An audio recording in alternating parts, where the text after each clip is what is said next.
Nothing's set in stone. I am joined by Michael Collins, who flew on Gemini 10 and Apollo 11. Thank you so much for talking with us today. Thank you. Delighted to be here. Now, you were part of the space program when really it was in its infancy, and there were a lot of experiments going on. Did you ever feel like a guinea pig as you were flying around? Oh, frequently, yes. Because of course, guinea pigs are always getting injected and subjecting themselves to the latest medical advances.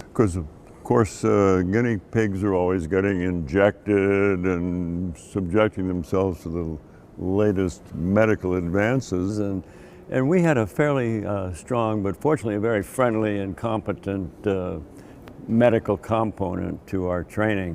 What did we learn from that helps us now with long-term spaceflight?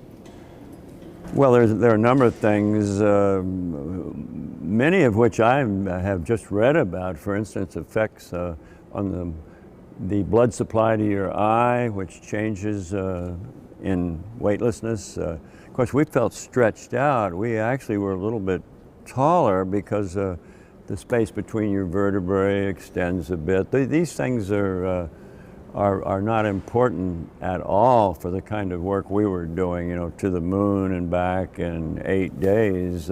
Not a medical challenge in that, but if you're talking about several years to Mars and back, then the medical component, the medical considerations become extremely important, perhaps paramount to such a trip. Now, when you were growing up, did you ever read science fiction? I did, yeah. I was a Buck Rogers fan. I used to prowl around in the caverns of Mongo, and I'm quite familiar with them.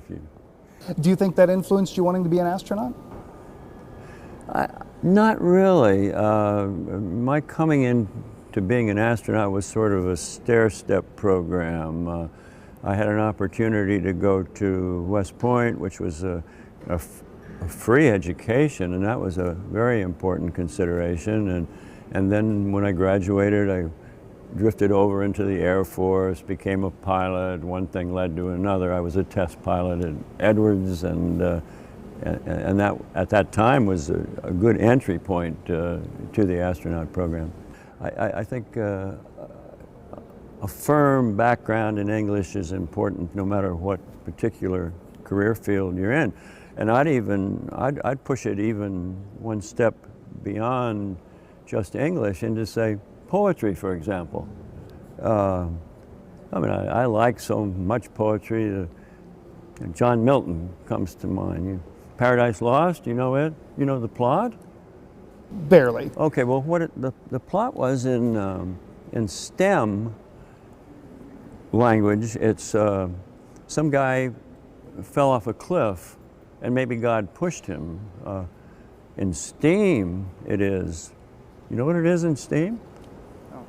Him the almighty power hurled headlong, flaming from the ethereal heights with hideous ruin and combustion down to bottomless perdition, there to dwell in adamantine chains and penal fire, who durst defy the omnipotent arms. So, see, I like the second version better than I do the first version, but that was my story. That's my anecdote. Anyway. Well, what was your favorite part of the trip to the moon and back? Seeing the parachutes open.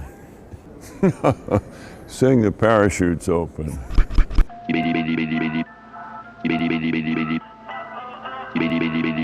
What about Buck? Nunca se ve bailando en la pista sola. Llega a montarla con sus amigas gastando el dólar. Me dice peso, ¿qué será lo que tiene esa morra? La conozco de antes, es una experta rompiendo el cora. Ella es peligrosa, una... Someone isn't gonna like that. Well, at least Twiggy's on my side. What a bummer.